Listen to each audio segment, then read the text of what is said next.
convinced with all of my heart that we are living in the generation of the Lord's return.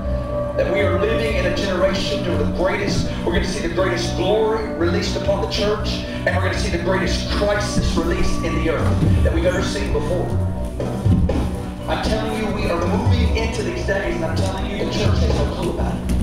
And we must understand our world which we're living in, because if we continue on with business as usual, in these kinds of transitional shifts, we will be found wicked before the throne. God's saying, I want a people who's ready, their waist are girded, and their lamps burning, and they be like men who wait for their master.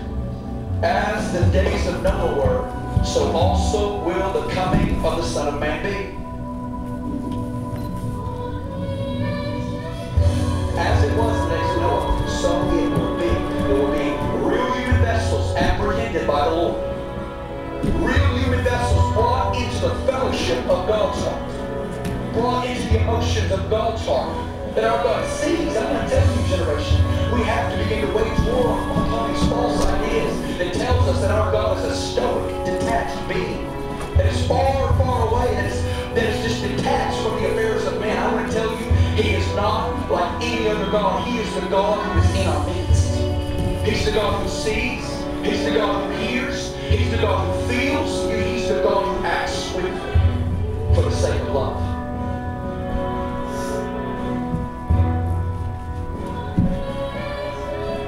He's not at a distance, and He's not indifferent. There's been lies throughout history that our God is indifferent. He won't do good and He won't do evil. He won't do anything. And yet God grips human vessels before time and says, no, God sees, God hears, and God feels. And God will act.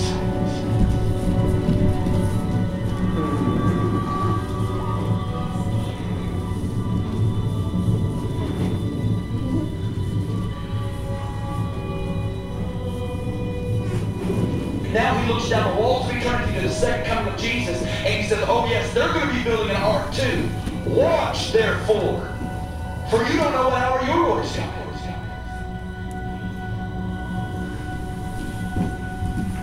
Jesus now begins to tell them, you're living in the days of Noah, and you've been given a way of escape, and it's called the place of watching and praying. I give you one command, and this will give the one place of escape for you and your family. Call of watching this hour, guys. I will label for you. The urgent cry of the hour is a life of watching and praying. Our eyes are closed. It's that prayer of Psalm 13, and light my eyes lest I sleep the sleep of death. When He's talking about the issue of watching, He's talking about the place of revelation. He's talking about those gates being filled with lights. Those gates being filled with revelation, with illumination, with understanding, sons of Issachar, understanding the signs and the seasons, the times and the seasons. A people of understanding like Daniel talks about. A people of understanding that would instruct many. Some of you are going to have the greatest judgment come upon the earth, and I'm telling you, it will all be justified in that moment. The building of our heart, the building of our place of safety. Revelation 6, it talks about, it says the kings of the earth, the noblemen, the rich, the slave. It says they're going to run away and they're going to scream to the mountain saying, hide us from the face of Him who sits on the throne and from the wrath of the Lamb. For His great day of wrath has come. Who is able to stand? Who has the fortification? Who has the iron in their spirit? Who has the resources and the treasures and the knowledge of God? Who can stand and be a shade tree for me in that hour and bring many into safety in that hour? That is the great question. Who is able to stand? I'm telling you that this is the great hour right now that we must get sobriety about us.